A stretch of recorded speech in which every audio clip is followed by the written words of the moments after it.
A paz do Senhor, meus irmãos, mais uma vez. Que Deus abençoe a todos. Estamos nessa série de jejuns e de oração. De muitos jejuns, de muitas orações. Desde já quero avisar que não é porque somos bons, não é porque somos capacitados, não. Estamos em jejum e oração porque precisamos, irmãos. Precisamos. Precisamos muito da presença de Deus.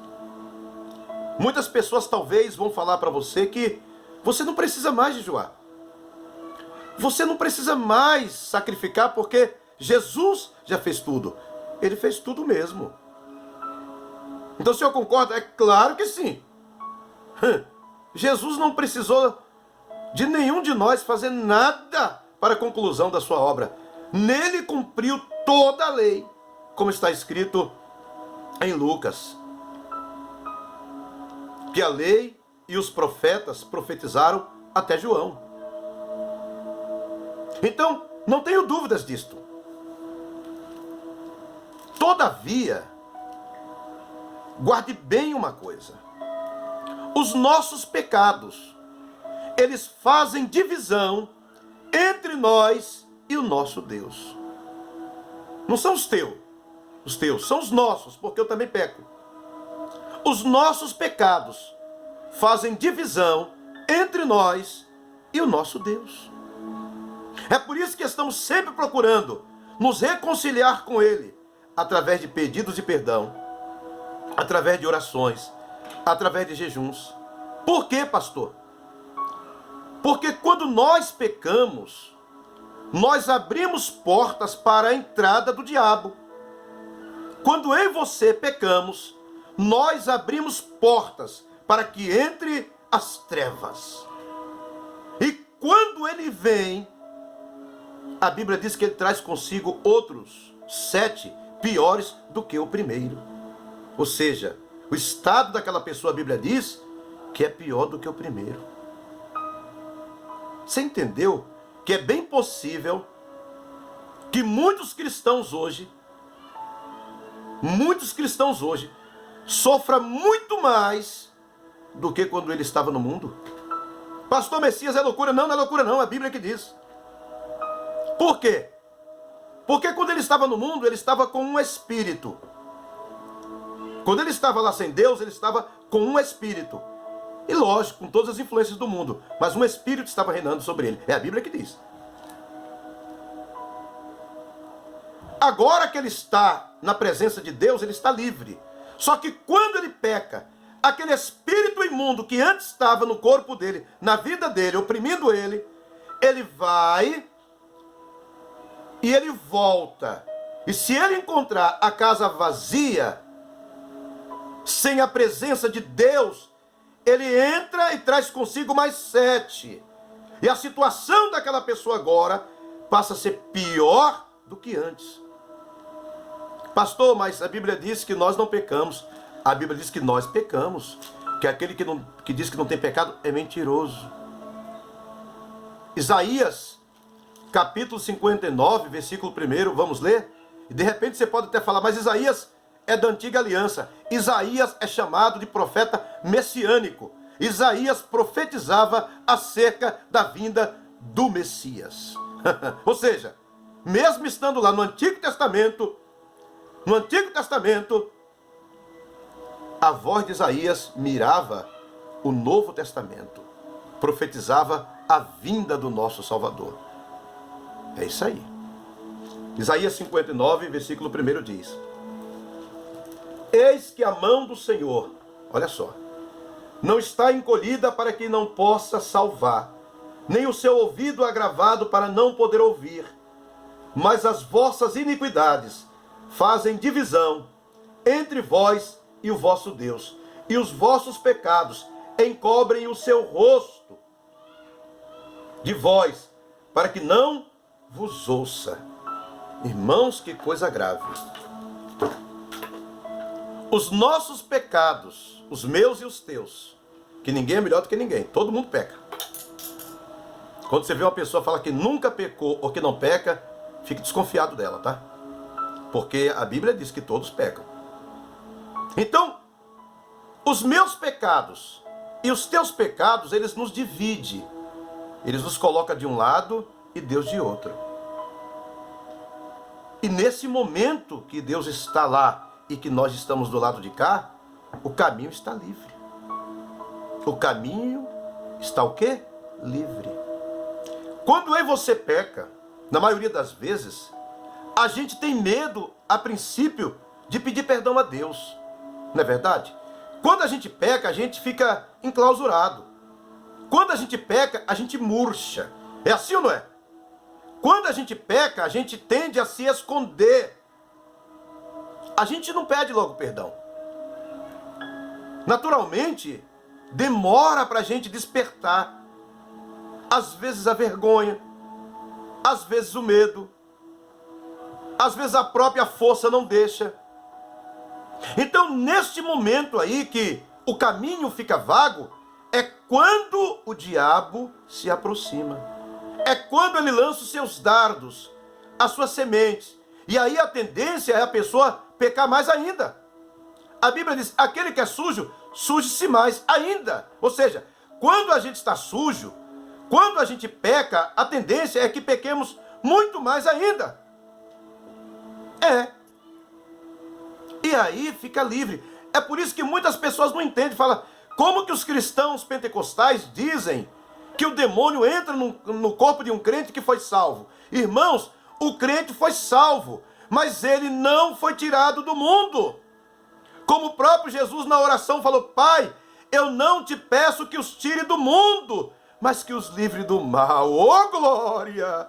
É a palavra de Deus. Eu não te peço que os tire do mundo, mas os livre do mal. Foi Jesus que falou, irmãos. Não é só o crente pentecostal, é qualquer um que lê as Sagradas Escrituras. E então, o caminho fica livre. E o caminho ficando livre, a casa estando livre. Você lembra de Adão quando ele pecou? O que ele fez? Quando o Senhor falou, Adão, onde estás? Adão falou, Senhor, eu me escondi. Ouvi a tua voz e me escondi, porque estavas no pecado. Nudez é o quê? Pecado, gente. Mas quem te mostrou que estava? Quem te mostrou que estavas nu? Olha só. Senhor, eu comi. Ou seja, a mulher que tu me deste comeu do fruto que tu disse que não era para comer e deu para mim. E eu comi também. Olha só. Ou seja, a minha esposa pecou e eu pequei. Ele não assumiu logo a culpa dele. Ele colocou na esposa. Por quê? Gera uma natureza pecaminosa. E não é assim que acontece conosco. Quando eu e você peca, a primeira tendência é o quê? Pôr a culpa em alguma coisa ou em alguém. A gente não consegue logo cair na consciência de que nós temos culpa dos nossos erros. Que ninguém nos induz. Quando eu peco, eu pequei. Quando eu peco, eu pequei. A Bíblia diz, quando pecamos?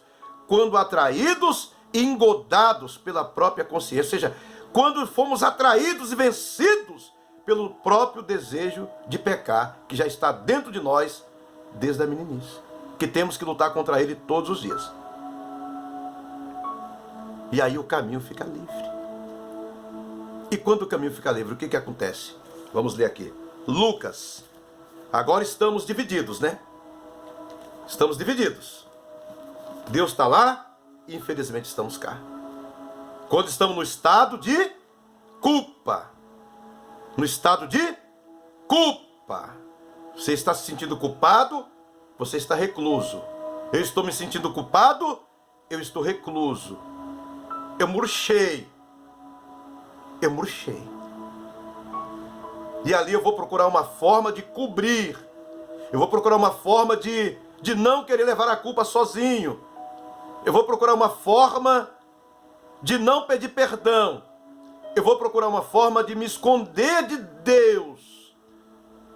Não temos como nos esconder dele.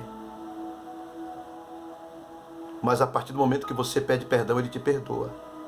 E o diabo não quer que você peça perdão a Deus.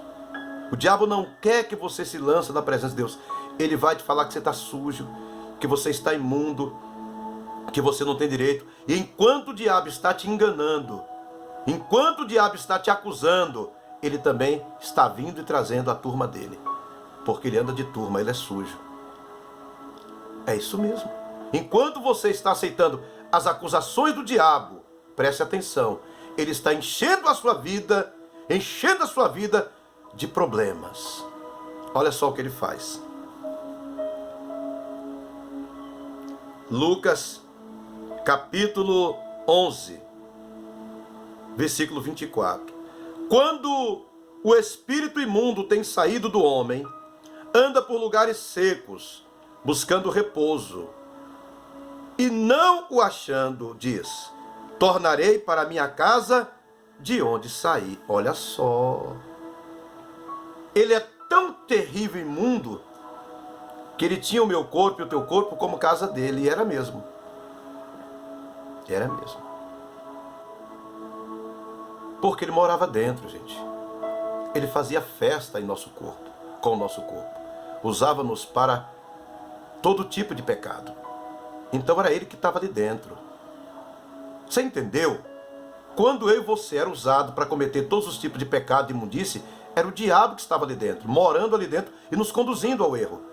Uma vez que você conheceu o Senhor Jesus, ele te libertou, ele me libertou, estamos limpos. O diabo foi embora. Agora as nossas atitudes mudam, não é verdade? O nosso comportamento agora é outro. E a gente começa a buscar, a produzir frutos dignos de arrependimento. Não é assim? A gente começa a tomar atitudes que até imaginávamos que não seria possível que nós um dia viéssemos tomar. Não é assim?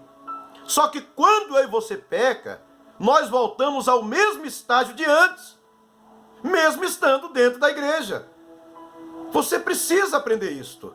Mesmo estando dentro da igreja, você voltou ao mesmo estágio de antes. Mas eu estou indo à igreja, pastor. Eu estou indo à igreja. Mas se eu e você estivermos indo à igreja e estivermos pecando, ou debaixo de uma culpa que não pedimos perdão ainda a Deus, o nosso estado voltou a ser como o de antes. Você viu aqui que ele falou: vou voltar para minha casa? De onde eu saí, olha como Satanás é terrível, meus irmãos. Olha só. E diz assim: e entrando, habitam ali. E o último estado daquele homem é pior do que o primeiro. Habitação. Nosso corpo hoje é habitação de quê? Do Espírito Santo. E quando nós pecamos, ele passa a ser habitação do diabo. Quando nós, não estou aqui acusando ninguém, falo nós, porque todos nós pecamos. É por isso que há tanta opressão. É por isso que há tanta morte, tanto suicídio, porque as pessoas pecam e o diabo começa a pôr na mente delas que não tem mais jeito. O diabo começa a pôr na mente delas que elas não vão mais se levantar. O diabo começa a pôr na mente delas que elas perderam o direito. O que tua mãe vai falar? O que teu pai vai falar? O que o teu irmão vai falar? O que o teu marido vai falar? O que a tua esposa vai falar? O que o teu patrão vai falar? O que a tua patroa vai falar? O que a irmandade da igreja vai falar? E você começa a ouvir isto, e você começa realmente a entender que você vai ser, não é, massacrado. Que você vai ser massacrada, que você agora vai ser um objeto de recusa. E você acaba se enclausurando e se escondendo. Só que você esquece de uma coisa: que todas estas pessoas que estarão te acusando, nenhuma tem o poder para isto. Ninguém tem poder para isto.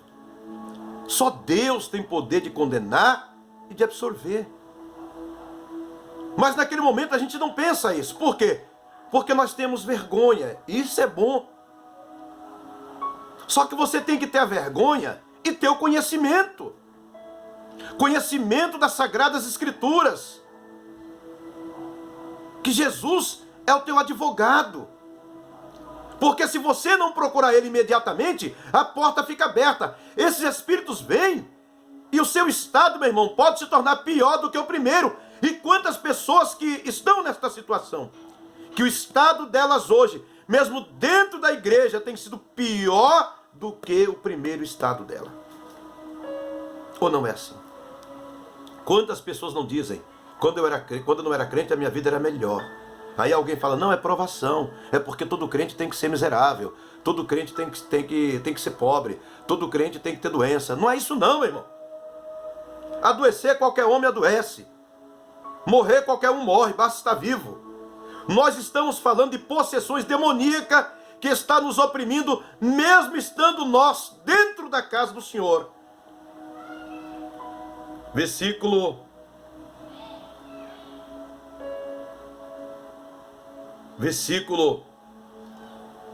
26 novamente. Então vai e leva consigo outros 7 espíritos piores do que ele. E entrando habitam ali. E o último estado daquele homem é pior do que o primeiro. Olha só.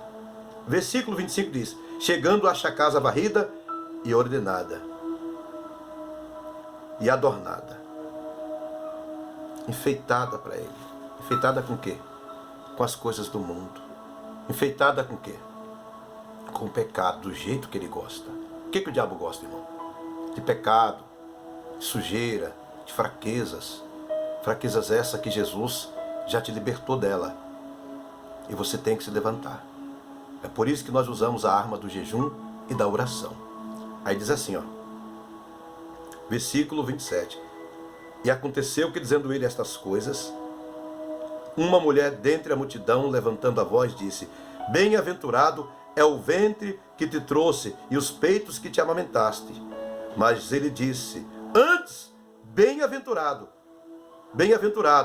os que ouvem a palavra de Deus e as guardam. Ouça a palavra e guarde.